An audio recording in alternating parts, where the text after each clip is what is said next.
ছোট একটা বিরতি নিয়ে ফিরে আসলাম চা আড্ডা আর খবরে। আর চা আড্ডার খবরে আমরা যেটা নিয়ে আলোচনা করছিলাম তা হচ্ছে অখিলগিরি। তার বিন্দুমাত্র অনুশোচনা রয়েছে কি? একজন রাজ্যের মন্ত্রী, একজন জনপ্রতিনিধি, একজন শাসক দলের সঙ্গে যুক্ত বর্ষিয়ার নেতা, তারও যদি এইরকম আচরণের পর বিন্দুমাত্র অনুশোচনা না থাকে, তিনি যদি লজ্জিত না হন, তাহলে দলের বাকি যারা রয়েছেন ছোট বড় মেজো, তাদের উপর কি ইম্প্যাক্ট পড়বে?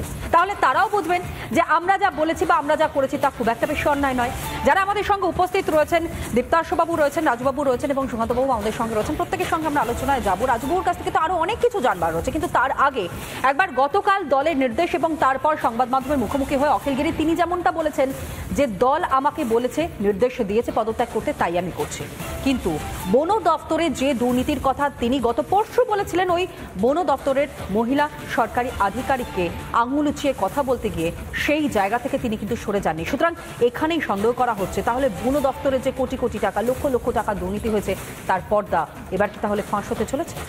শুনুন অখিলগিরির বক্তব্য।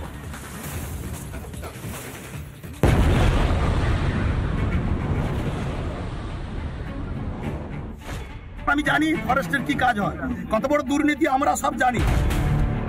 শনিবারই কারামন্ত্রীর মুখে শোনা গিয়েছিল বন দপ্তরের দুর্নীতির কথা। বিধানসভায় সব ফাঁস করে দেওয়ার হুমকিও দিয়েছিলেন অখিলগিরি। আমি কিন্তু ফাঁস করে দেবো সব বিধানসভায়, আপনি আমাকে চিনেন না। মহিলা বনাধিকারিকের সঙ্গে অভব্য আচরণের কারণে রবিবার তাঁকে পদত্যাগের নির্দেশ দিল দল। এদিকে পদত্যাগ করতে বাধ্য হলেও দমবার পাত্র নন অখিল। ঠাড়ে ঠোড়ে তা ফের বুঝিয়ে দিলেন অখিলগিরি। আর তা করতে গিয়ে অখিলগিরির মুখে ফের উঠে এলো বন দপ্তরের দুর্নীতির প্রসঙ্গ। গ্রামের মানুষরা মিডিয়ার কাছে বলেছে যে এই বন দপ্তরের লোকেরাই কখনো 5,000, কখনো 6,000, কখনো 7,000 টাকা নিয়ে আমাদের দোকান বসিয়েছে। কার্ড অনেক সময় যেগুলো অকেজো কার্ড, শুকনো কার্ড, সরকারি ঘরে আসার কথা, তা বিক্রি করে নিয়ম কানুন মেনে, পদ্ধতি মেনে সেগুলো বিক্রি করে যে টাকা পয়সা সরকারের কাছে জমা দেওয়া দরকার, সেক্ষেত্রে অব্যবস্থা আছে। 2021 সালে ভোটের আগে প্রাক্তন বনমন্ত্রী রাজীব বন্দ্যোপাধ্যায় বিজেপিতে যোগ দেন। সে সময় বন দপ্তরে তাঁর করে যাওয়া একাধিক বেনিয়ম নিয়ে সরব হয়েছিলেন খোদ মুখ্যমন্ত্রী। আমি ক্ষমা প্রার্থী আপনাদের কাছে, আমিও বুঝতে পারিনি। দেখতে দেখতে একটু ফর্সা টর্সা, লম্বা লম্বা দেখতে, কি করে বুঝবো তার ভেতরে এত প্যাচ লুকিয়ে আছে আর এত গদ্দারি লুকিয়ে আছে? খোলা মঞ্চ থেকে রাজীবের বিরুদ্ধে তদন্তের হুঁশিয়ারিও দিয়েছিলেন তিনি। প্রাক্তন বনমন্ত্রী ফের তৃণমূলে ফেরার পর আর এ নিয়ে একটা বাক্য খরচ করেননি মমতা। দুর্নীতির সব অভিযোগও মাটি চাপা পড়ে গিয়েছিল রাজীবের প্রত্যাবর্তনে। অবশ্য দুর্নীতি নিয়ে অখিলের অভিযোগকে এত সহজে ধামাচাপা দিতে দিচ্ছে না পদ্ম শিবির। গতকালকে ওই মহিলাকে, আধিকারিককে যখন উনি কদর্যভাবে আক্রমণ করছেন, তখন তিনি তার সঙ্গে একটি কথাও বলেছেন যে আপনারা কি দুর্নীতি করেছেন সমস্ত দুর্নীতি ফাঁস করে দেব। তা আগে সেই দুর্নীতিটাও তিনি জানান। রেশন দুর্নীতির অভিযোগে প্রাক্তন খাদ্যমন্ত্রী জ্যোতিপ্রিয় মল্লিক এখন জেলবন্দী। গ্রেপ্তারের সময় তিনিও ছিলেন বনমন্ত্রী। তার আমলে বন দপ্তরেও কি তৈরি হয়েছে দুর্নীতির ঘুঘুর বাসা? রিপাবলিক বাংলা। তাহলে হিসাব করলে আমরা কি দেখতে পাই? রেশনে দুর্নীতি, আমরা দেখলাম শিক্ষক নিয়োগে দুর্নীতি এবং একই সঙ্গে বন দপ্তরে দুর্নীতি। এটাই হয়তো শোনা বাকি ছিল। রাজুবাবুর কাছ থেকে এই যে বললাম জানবার অনেক কিছু রয়েছে। রাজুবাবু একটু বলুন তো, আর কত দুর্নীতির পর্দা ফাঁস হবে? তিনি অর্থাৎ অখিলগিরি, তিনি একদিকে তো অন্যায় করেছেন, আবার সেই অন্যায় ঢাকবার জন্য তিনি বলছেন বন দপ্তরেও দুর্নীতি হয়েছে, আর সেটারও পর্দা নাকি ফাঁস হয়ে যাবে। অখিলগিরি নিজের ক্ষোভকে চাপার জন্য অন্য কারোর ঘরে দোষ চাপিয়ে একটা কথা বলেছে রাগের মাথায়, সেটাকে সত্যতা ধরা উচিত নয়। সেটা এখনো কোনো দুর্নীতি এরকম আসেনি।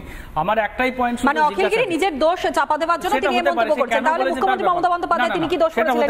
রাজীব বন্দ্যোপাধ্যায় তিনি যখন দলত্যাগ করলেন ঠিক তার কর্মমুহূর্তে বলেছেন রাজীব কত দুর্নীতি করেছে আমরা জানি, একেবারে কোর্ট আর কোর্ট নিয়ে কথা বলেছেন, সেটা কি করে বলেন? শুভেন্দু অধিকারী বীরবাহ হাঁসদাকে বলল যে ওকে, ও আমার পায়ের নিচে জুতোর তলায় থাকে, তার জন্য ভারতীয় জনতা পার্টি শুভেন্দু অধিকারীর বিরুদ্ধে কি ব্যবস্থা নিয়েছে? আপনারা এত দেখাচ্ছেন কি ব্যবস্থা নিয়েছেন? প্রশ্ন আপনি বলছেন যখন আমি উত্তর নিই, আপনারা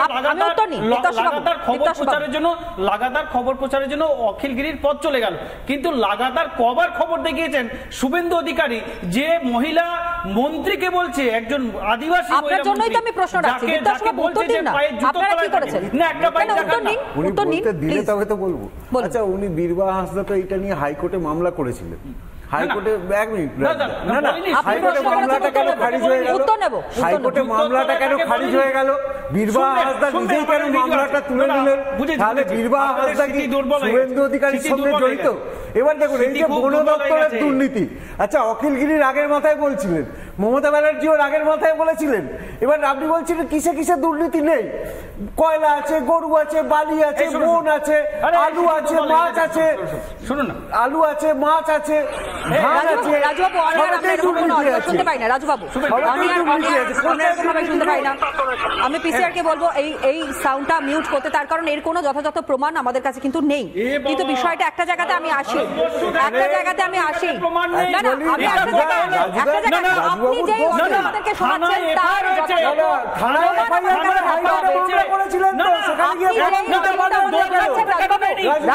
আপনি যে অডিওটা শোনান না,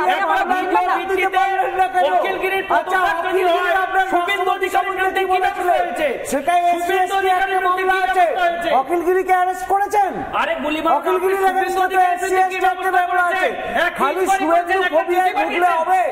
নিজের দলের দিকে তাকান।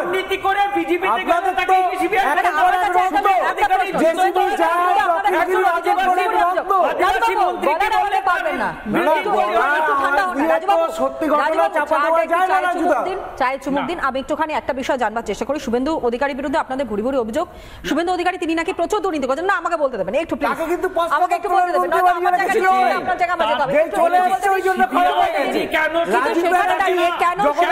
যখন আপনাদের দলে ছিল তখন কেন আপনারা ব্যবস্থা নেননি? এটা হচ্ছে প্রথম প্রশ্ন। দ্বিতীয়ত বিষয়টা যেটা, যে এত দুর্নীতির অভিযোগগুলো যখন সামনে আসছে, এই মুহূর্তে দাঁড়িয়ে আমরা দেখলাম যখন রাজীব বন্দ্যোপাধ্যায় তিনি বন দপ্তরের দায়িত্বে ছিলেন, তখন মুখ্যমন্ত্রী মমতা বন্দ্যোপাধ্যায় তিনি বলছেন দুর্নীতি হয়েছে। পরবর্তী সময় জ্যোতিপ্রিয় মল্লিককে দায়িত্ব দেওয়া হয়, যে জ্যোতিপ্রিয় মল্লিক, আমি আগে আমার প্রশ্নটা রাখতেই দেবেন, আগে আমার প্রশ্নটা আসবো একে একে, সকালবেলা এরকম ভাবে কেউ চিৎকার চেঁচামেচি পছন্দ করে না, দাঁড়ান। এবং এখানে দাঁড়িয়ে আরো একটা বিষয়, যেখানে জ্যোতিপ্রিয় মল্লিককে দায়িত্ব দেওয়া হয়, আমরা জানি জ্যোতিপ্রিয় মল্লিক, তার বিরুদ্ধে অভিযোগ রেশন দুর্নীতির, এবং তিনি এই মুহূর্তে রীতিমতন শ্রীঘরে শুধু নয়, তার চিকিৎসার জন্য তিনি হাসপাতাল রয়েছেন। কিন্তু আমার কাছে বিষয়টা একটা, এই যে পরপর যাদেরকে দায়িত্ব দেওয়া হলো তারা কোনো না কোনো স্ক্যামের সঙ্গে যুক্ত হয়ে যাচ্ছে। আরো একটা স্ক্যাম কি তাহলে সামনে আসছে? আমি বলছি শুভেন্দু অধিকারী যখন তৃণমূল কংগ্রেসে ছিল তখন শুভেন্দু অধিকারী যখন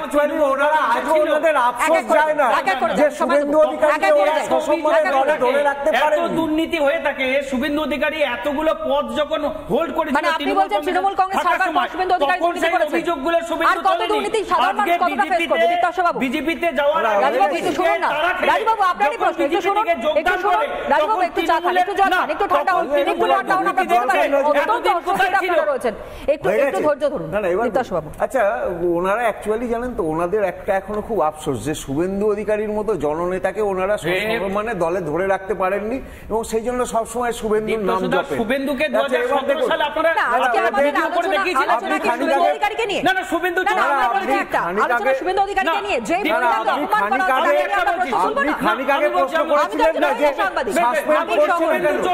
সাসপেন্ড করতে গেলে তো দলে থাকবে না। আপনি তাহলে কি অখিলগিরিকে সাইড করতে চাইছেন? অখিলগিরিকে কি আপনি ডিফেন্ড করতে চাইছেন? তাকে সেফ সাইডে রাখতে চাইছেন? শুভেন্দু অধিকারীকে সামনে খাড়া করছেন? আমাদের আলোচনা তো শুভেন্দু অধিকারীকে নিয়ে নয়। আপনার মুখ্যমন্ত্রী কি করছিলেন? শুভেন্দু অধিকারী চোর কে বলেছিল? না না, ওটাবে আপনার মুখ্যমন্ত্রী কি করছিলেন? শুভেন্দু অধিকারীকে ঘুমোচ্ছিলেন? কে বলেছিল? তাহলে মেনে নিতে মমতা ব্যানার্জি শুভেন্দু আমাদের আলোচনার টপিক ঘুরিয়ে দিচ্ছেন। রাজুবাবু আপনি আলোচনা করতে পারছেন না, আমাদের আলোচনার টপিকটা আপনি ঘুরিয়ে দিচ্ছেন। মুশকিল হচ্ছে আপনি you are a right man. আমার বিষয়টা একটা জায়গা, আমার বিষয়টা একটা জায়গা। না না, শুনুন না, রাজবাবু একটু চা খান, রাজবাবু চা খান, জল খান, রাজবাবু চা জল কিছু খান। না আমি খাবো, আমি বলছি কিন্তু বিষয়টা হচ্ছে একটা জায়গায় যে কথা বলতে দিন। কিন্তু আমার কাছে প্রশ্ন হচ্ছে, আর দীপ্তাশবাবু আসবো, আমাদের অ্যাঙ্গেলটা ছিল একটাই, দীপ্তাশবাবু আসবো একটু আসবো।